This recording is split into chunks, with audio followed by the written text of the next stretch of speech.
Back in the shed. So the plan today. There was a momentous occasion yesterday, I've got to say. I've done all the brakes. I put new rear wheel cylinders on. I'll post a picture up of the old wheel cylinders. Yeah, they were seized solid. I've kept them though, because these cars, they're original cylinders, and the cars, they're getting more and more difficult to get parts for. And, you know, I think if it was a modern cylinder, I'll just throw it away. But it's not. And you can get a repair kit for them. So I think, yeah, I'll keep it. I'll keep both of them. The discs, well, there's the old disc. Yeah, I mean, they're rotten, yeah. I've posted pictures up of the brakes. Yeah, but the brakes off. Can't see properly, but yeah, I've put all brakes on. And the momentous occasion, yeah, I took the car out for a drive. I actually took it out yesterday afternoon. The rain stopped, and it was a bit bright actually. It was a bit like this, a bit bright. So I thought, you know what, yeah, I'll take the car out. So I took it out, and I took it around the block. Now, I was a little bit hoping against hope that the tyres, because they're probably second set, they're Michelin 16513s, but they've clearly been on the car since the car was put away in 1994. But I just wonder how long they've been on there before. They're not showing a great deal of wear, so I would say, and the car's done 53,000 miles, so I would say this could be the second or maybe third set of tyres.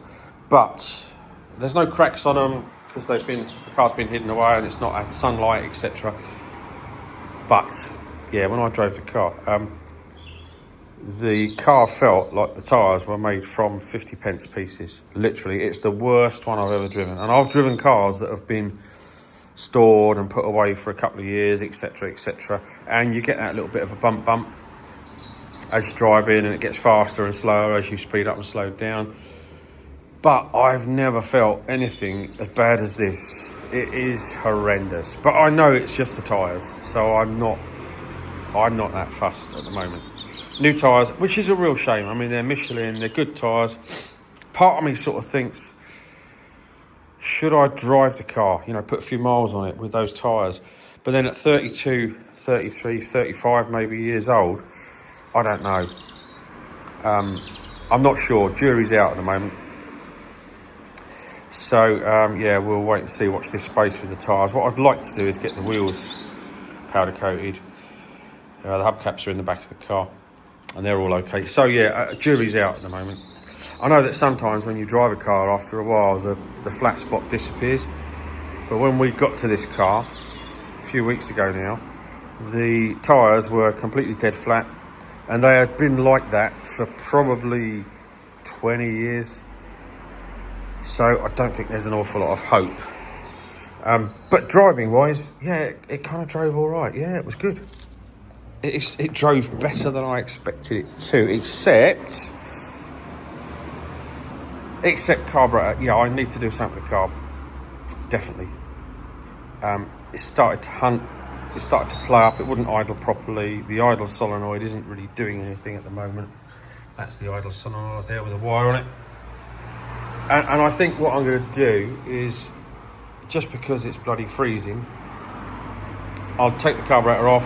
It's only a few pipes and a couple of bolts and nuts, and I'll take it over in the shed and I'll have a little play with it over there. So the next instalment, I think, will be over at the shed. We're going to take the carburettor off, as we said, and go over and have a play with it in the shed where it's a bit warmer. So next instalment in the shed.